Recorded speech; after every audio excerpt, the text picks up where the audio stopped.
Olá pessoal, nós somos a Reflexo Psicologia e hoje vai ser o nosso primeiro vídeo aqui que a gente vai estar fazendo, conversando um com o outro sobre temas da psicologia no mundo cotidiano. Bom, eu sou a Luciane, terapeuta cognitivo-comportamental. E eu sou o Lucas Tabosa, analista do comportamento.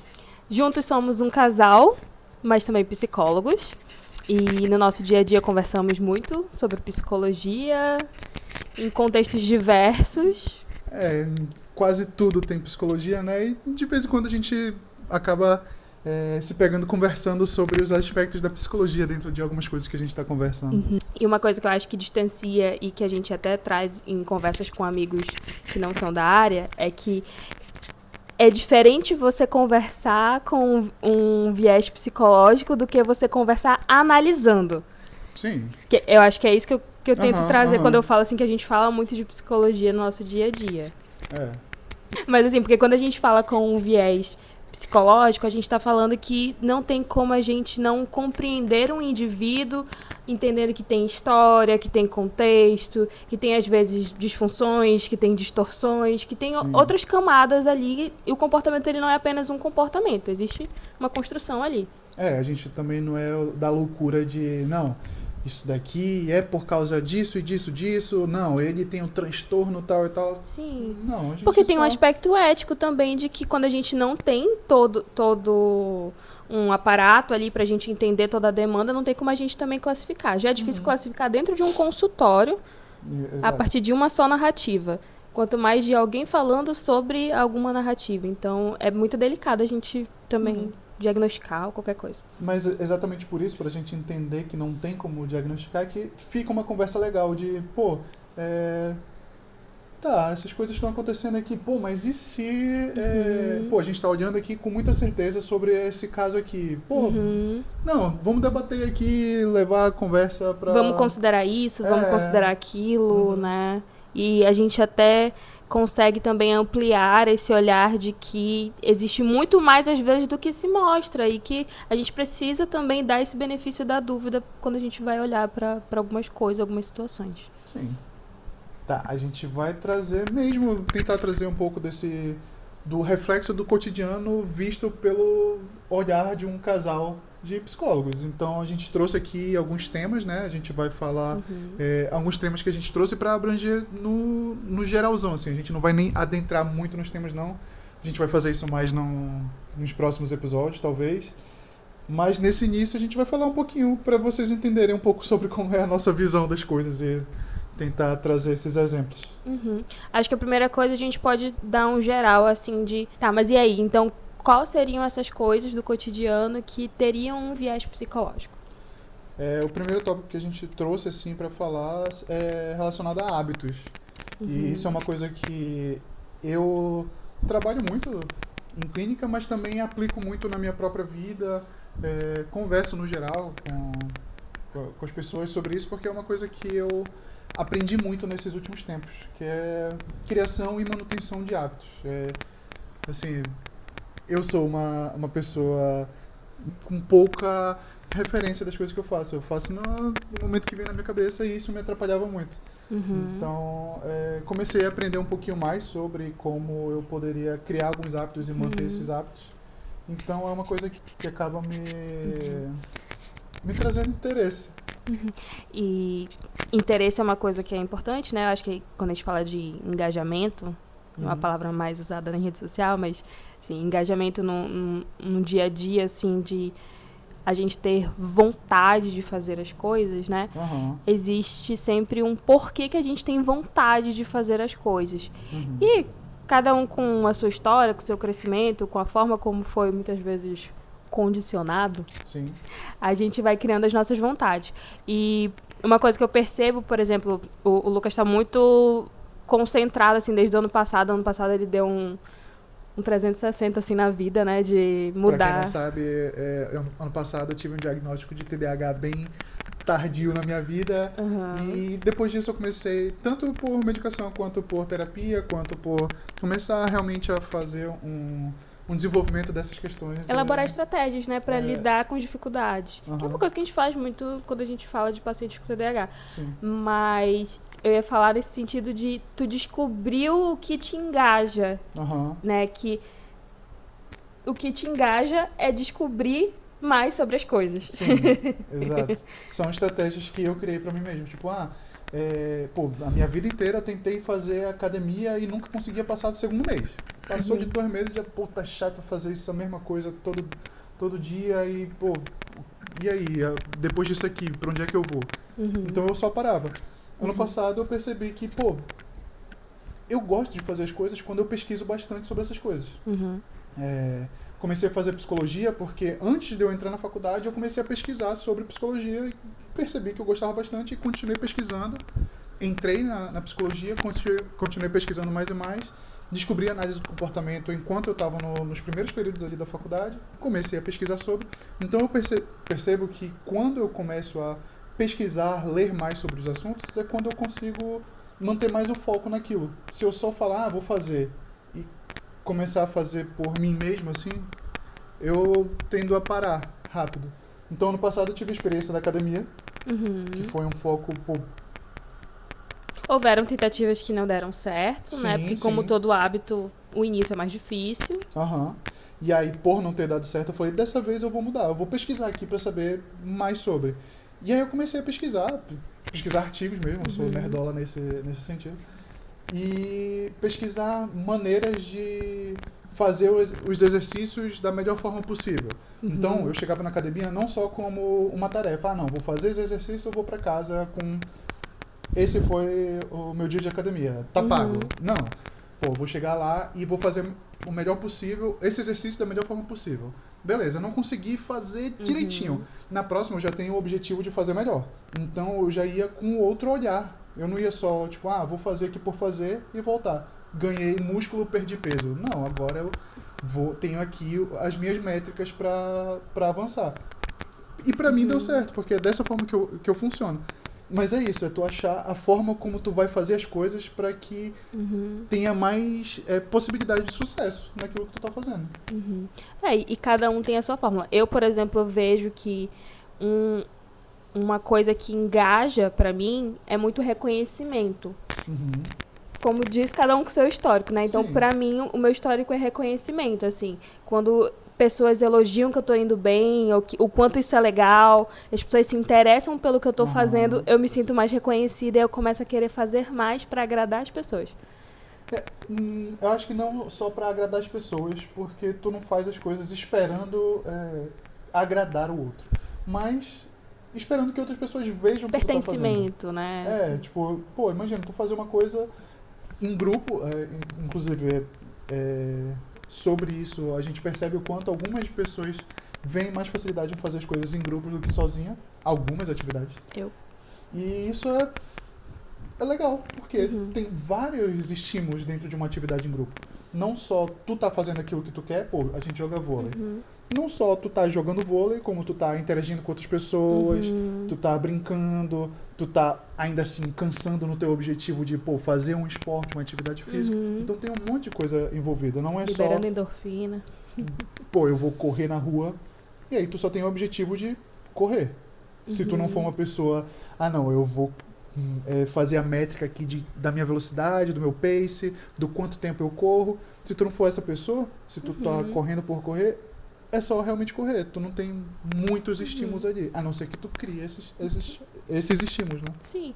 Por exemplo, corrida, né? É claro que não vai se enquadrar em todo caso, porque cada um tem o seu engajamento. Sim. Mas eu vejo que corrida se tornou algo muito em alta para as pessoas e muito por conta também desse reconhecimento das pessoas postarem na rede social e ter um grupo de pertencimento. Então isso foi engajando também as pessoas a essa comunidade da corrida que a gente está vendo, pelo menos aqui na nossa cidade hoje em dia, bastante. Sim, não só na nossa cidade. Geral, né? O Brasil inteiro aí. Tá todo mundo correndo.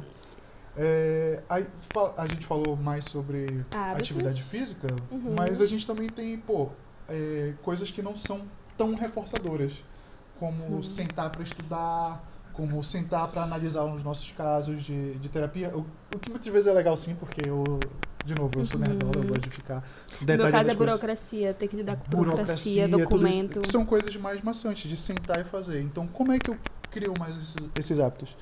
E aí, pô, quando eu comecei a ler mais, caraca, ano passado foi o ano que eu mais li. Mas depois de muitas tentativas, porque eu sempre gostei de ler, mas sempre de muito lento, eu comecei a tentar aplicar algumas coisas de psicologia nos meus hábitos. Então, pô, tá, eu sempre tento ler antes de dormir. Pô, isso aí vai me dar sono porque eu já tô antes de dormir ali. Tá, eu tenho que colocar mais cedo. Beleza, o que que tem no meu ambiente mais cedo? Meu irmão, tem meu computador, tem a televisão, tem a Lu, tem um pessoal chamando pra jogar vôlei. Não, tem um monte de coisa. Então, o que que eu posso fazer pra mudar esse ambiente para que eu consiga ler um pouquinho mais? Então, beleza. Hoje em dia, eu acordo um pouquinho mais cedo pra tomar meu café e deitar na rede, enquanto ainda não tem nada rolando na minha vida. Enquanto eu ainda tenho tempo de só deitar na rede E ainda e virou ler. uma Aí eu rotina de consigo, manhã, né? exato, eu consigo manter um pouquinho mais esse foco na leitura, porque, pô, de manhã cedo eu não vou ter nada pra ver no computador de verdade, nada na televisão. Então eu vou realmente deitar e ler.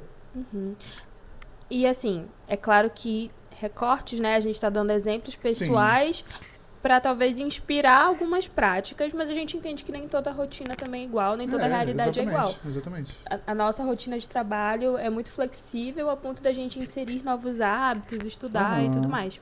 Então esse é um processo também que muitas vezes o atendimento individual da psicoterapia, ele permite esse olhar mais contextual, né? Tá, mas qual é a tua rotina de trabalho, qual é o teu horário e tudo mais, para que a gente Aham. consiga entender essas questões. Mas eu acho que sempre essa fórmula meio que bate, de você entender quais são os teus distratores, eliminar distratores, proporcionar um ambiente mais regular, mais neutro, para que você consiga, de fato, concentrar, até você conseguir ver o resultado que engaja. Aham. Assim, eu me acho uma pessoa muito desorganizada no sentido de eu não tenho muito um local específico para cada coisa minha na minha mesa do computador. Mas se eu sento para estudar, pô, tô fazendo pós. Sento para estudar, meu irmão, nesse momento eu vou organizar a mesa de uma forma específica que não tenha muita coisa ali na mesa para eu conseguir. Então, o ambiente organizado é a melhor coisa para tu fazer as coisas organizadamente. Nem toda a minha vida precisa ser organizada, mas naquelas situações específicas onde eu preciso focar, eu tenho que organizar o mínimo possível para que eu tenha menos estímulos ali e mais foco no que eu estou fazendo. Então, quando a gente fala de hábitos, a gente está falando também de como a gente promover cenários que facilitem a entrada desses hábitos. Sim, Mas entendendo que não vai ser fácil de início. com certeza. Todo mundo vai ter algo específico que vai ajudar a manter um hábito. Então tá, então acho que o segundo ponto, né, também são relacionamentos. Relacionamentos estão no nosso dia a dia, não só de uma forma amorosa, mas as relações mesmo, familiares, sociais. A maioria das pessoas, dos brasileiros, enfim, passam boa parte do dia num trabalho, ou adolescentes numa escola, e essas relações sociais permeiam a vida como um todo, constroem, né, porque a gente se constrói a partir dessas relações, então parte da gente é parte do que a gente aprendeu com o outro, Sim. sejam os pais, sejam os professores, sejam os colegas, enfim. Então a gente vai fazendo essas trocas e vai se alimentando ali. Às vezes se alimentando de coisas que também não são tão boas. Então, alguns aprendizados, algumas ideias, algumas formas de se comportar também vêm dessa relação, dessa troca com o outro. Uhum. E aí vem uma das coisas que eu separei pra falar, que é um pouco dessas coisas ruins que a gente aprende em relacionamentos. E aí vem a pergunta, por que a gente aceita tantos relacionamentos tóxicos, né? Por que a gente aceita certas amizades? O que acontece nesses tipos de relação, né? E aí, pô, a gente pode falar sobre várias coisas que estão influenciando nesse aspecto. Eu acho que é uma coisa muito natural. Eu acho que... E aí vem um achismo com base também naquilo que eu observo enquanto construção de vida das pessoas, né? Uhum. A gente cresce em ambientes em que se permeiam, que se como é que fala? Se reproduzem muitas questões, muitos comportamentos, dos menores até os maiores, nessa questão da toxicidade. Então, assim, não sabemos nos relacionar. A gente não sabe se relacionar. É muito difícil a gente dividir o que é nosso, o que é do outro, até onde eu tenho que ser empático, até onde eu já estou perdendo a minha individualidade também por estar querendo me doar muito pro outro. Então, é uma linha muito tênue. E aí, quando a gente vai reproduzindo esses comportamentos, eu acho que a gente leva isso pro campo também do amoroso, do social, porque a gente traz de casa pra rua. E aí, falando sobre isso da gente ir aprendendo, a gente vive num contexto que vai ensinando a gente de como a gente deve agir dentro de um relacionamento, a gente vai aprendendo as coisas que a gente gosta ou não dentro de um relacionamento, a gente acaba entrando num ciclo e, mesmo que seja um ciclo tóxico, ainda assim é difícil de desapegar, porque foi assim que a gente foi criando a nossa rotina, o nosso contexto social. Então, muitas vezes a gente percebe que tá ruim, que, pô, a outra pessoa não tá me tratando bem. Tá, mas eu não sei nem como é que é pra... Como seria diferente. Eu não sei como seria uma relação diferente. Então, meio que vai estar acontecendo e vira uma coisa normal. São muitas camadas, né? Eu não sei como seria uma relação diferente, ou ainda eu não sei se mesmo existindo uma relação diferente, se eu sou capaz de sustentar uma relação diferente, né? Existe essa questão da autoestima também. Às vezes a pessoa se coloca nesse lugar de essa é a única relação que eu mereço e que eu posso ter, né? Ou ainda até essa questão da naturalização, de tipo, isso é realmente ruim? Será? Se não sou eu que estou problematizando demais? Será que se não é eu que estou me incomodando demais? Além do teu pensamento, a tua construção, de tu realmente, pô, tu criou a tua gama de comportamentos dentro de uma relação a partir disso que está acontecendo, ainda tem essa questão de, pô, tu não sabe como é ser diferente e tem uma cultura por trás que muitas vezes vai encobrir certos comportamentos de relações no geral, falando que são coisas normais e que, pô, em certos relacionamentos pode dar certo, mas na maioria dos relacionamentos as pessoas podem ver como sendo tóxico. Tem uma parada que eu sempre falo sobre relacionamentos, que é em relação ao ciúme. Pô, muita gente fala que o ciúme é um negócio de não, eu tô demonstrando o quanto eu gosto. Beleza, mas tem o não demonstro o quanto eu gosto, demonstro como eu gosto de uma forma saudável nos meus atos, e tem o excesso de não vou deixar a pessoa sair com outra pessoa porque ela é minha e é assim que eu mostro pra ela que eu gosto, fazendo com que ela sinta que ela é só minha. Assim, olhando por um viés mais cognitivo-comportamental, né? Ciúme é uma emoção, então é uma emoção que está muito ligada à posse, ok? Mas também está ligada à preocupação, a uma ansiedade, né? Tem outras camadas. Camadas acho que é uma palavra que eu uso muito, né? Porque as coisas são mais complexas e tem mais desdobramentos. Mas, enfim, ciúme tá ligado a isso. E quando a gente fala de uma emoção, como o ciúme, né? Ele gera alguns comportamentos. Todas as emoções são necessárias. Então, assim, é necessário um certo grau de ciúme numa relação, por um viés cognitivo-comportamental, como todas as emoções são necessárias, é necessário um certo grau de ciúme numa relação, porque eu preciso me sentir, em algum ponto, passível de troca. Então, o que eu quero dizer aqui? Em algum ponto, eu preciso me colocar na minha insignificância de que podem existir pessoas melhores para o meu parceiro. E para isso, eu preciso trabalhar e reconquistar ele todos os dias. Eu preciso ser uma pessoa boa para esse parceiro para que a minha relação tenha frutos. Então, o ciúme ele é importante nesse sentido. E como todas as emoções, se você não sabe lidar com ela, isso pode desmembrar para uma coisa maior e que se desconfigura ali da realidade, né? Então, assim, eu entender que essa emoção não é porque ela existe que é real, que o meu parceiro vai me trocar. Mas que eu preciso estar ciente dessa possibilidade e fazer algo sobre isso.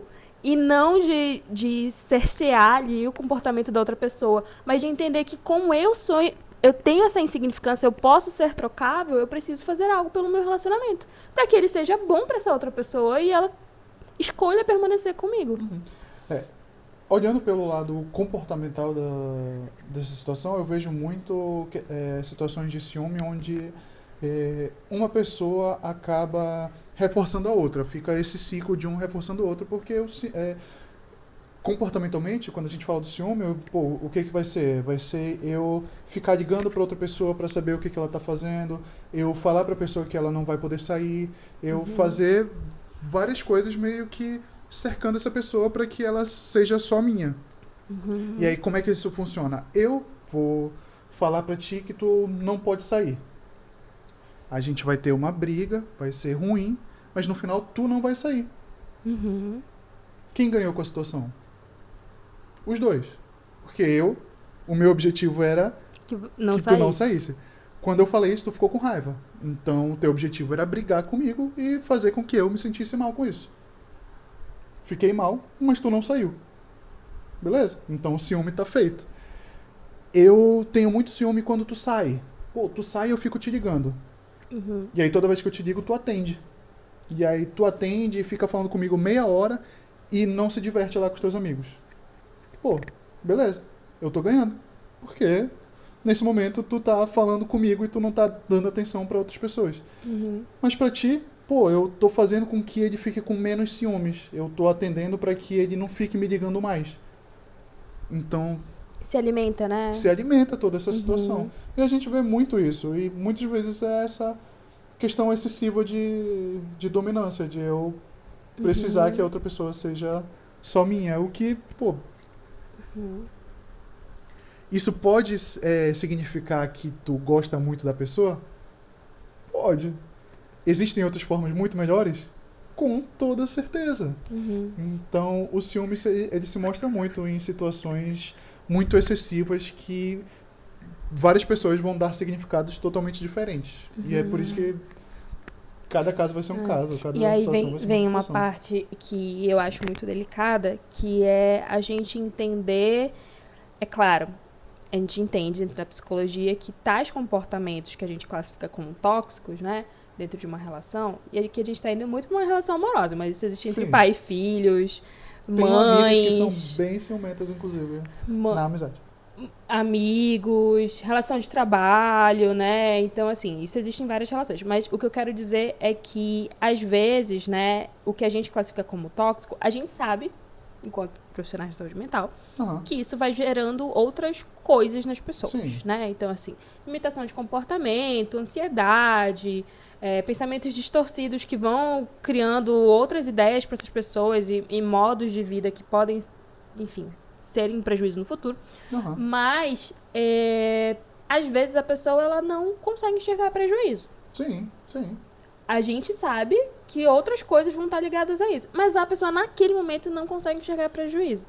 Cada um vai trazer um significado para aquela situação. E aí vem um ponto delicado, porque, às vezes, a relação, ela é boa para aquelas pessoas. Como você estava falando, eu estava percebendo isso. Por exemplo, tem a pessoa ali que vai estar ligando e tem a pessoa que vai estar atendendo. Às vezes a pessoa que está atendendo está se sentindo satisfeita pela outra, está sentindo ciúme ligando para ela, assim como a pessoa que está ligando está se sentindo satisfeita pela outra tá atendendo. Mesmo que isso gere uma situação muito constrangedora, às vezes, entre as duas pessoas. E que isso pode gerar outros prejuízos no futuro, a longo prazo, né? Mas, naquele momento, aquela relação é boa para elas. Porque talvez nas suas disfuncionalidades elas se encontram e elas se encaixam. Né? Então, assim... Claro que existem, talvez, outros acordos, outras coisas. E aí, por que isso é tão delicado? Porque, às vezes, tem relações que se dão super bem dessa forma. Sim. A gente sabe que talvez não por muito tempo. Exato. Não sei. Talvez seja só uma pilha nossa, né?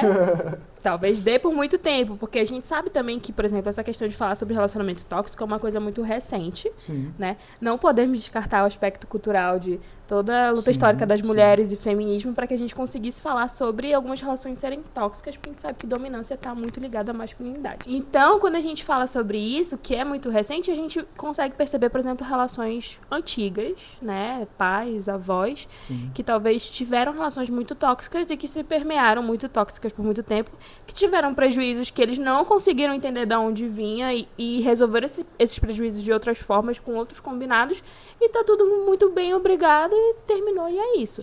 Eu preciso repetir dessa forma?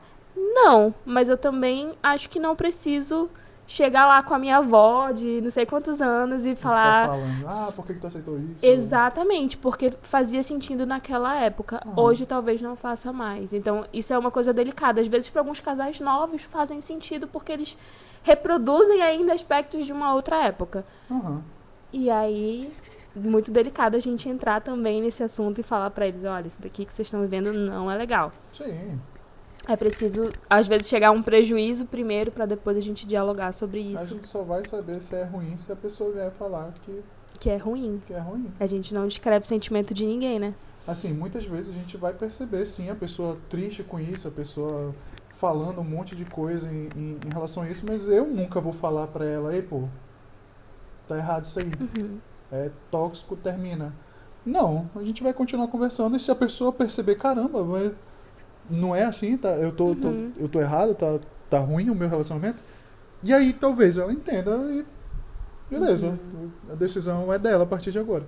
Mas, E até por isso, aí levando para um cenário terapêutico, né? A terapia é um processo justamente porque é um processo de descoberta, aham, né? Então, esse indivíduo que vem com uma pontinha do iceberg, ele vai descobrindo talvez outras pontas, né? Então, um prejuízo, que é o que a gente está falando de uma relação que não é tão legal, talvez ele vá descobrindo na terapia que essa relação não é tão legal. Isso significa que ele precisa abandonar a relação? Não necessariamente. Porque às vezes tem a possibilidade de diálogo, tem a possibilidade de mudança, né? Todo ser pode ser modificado a partir do momento que ele consegue se perceber nessa necessidade de mudança. Então, hoje a gente falou sobre 2 tópicos que pra gente é muito participante do nosso cotidiano, né? Então, tanto a gente falar sobre hábitos, que é uma coisa que a gente sempre trabalha em psicoterapia, porque é importante, e na nossa vida? e na nossa vida, e a gente vem aplicando também na nossa vida e descobrindo isso dessa forma, como também relacionamentos, que não só pela nossa forma de se relacionar e que a gente tenta muitas vezes se compreender nesses aspectos. Acho que uma coisa que a gente falou de relacionamento que é muito aplicado entre a gente é essa compreensão de que cada um tem a sua história e tem a sua construção. Sim. Então, muito de quem eu sou foi pelas minhas trocas antes de te conhecer, e muito de quem você é também pelas suas trocas antes de me conhecer. E hoje a gente troca entre si, tentando se compreender nessas diferenças e se reajustando daquilo que faz sentido pra gente. E essas 2 coisas coexistem, são importantes no nosso dia a dia, são coisas que estão ali inerentes, mesmo que a gente não queira, até porque se isolar também tem prejuízos, então Sim. ser sociável é importante. Então é meio que isso, né? Nesse primeiro episódio foi mais pra gente trazer um pouquinho sobre como a gente vai falar das coisas, sobre o que a gente vai falar, e trazer um aspecto geral sobre a forma como a gente vê as coisas mesmo, né? A nossa ideia é ser uma conversa não tão formal, é a gente trazer um pouquinho das nossas discussões pra cá, Sim. tanto que, claro, não vai deixar de ser uma conversa entre 2 psicólogos, mas eu acho que até por fora disso, né, é também uma conversa entre o Lucas e a Lu no seu dia a dia, Sim. com olhares dentro da psicologia, mas também com olhares das suas próprias experiências e esse compartilhamento de informações e de discussões, que eu acho que é muito saudável entre a gente.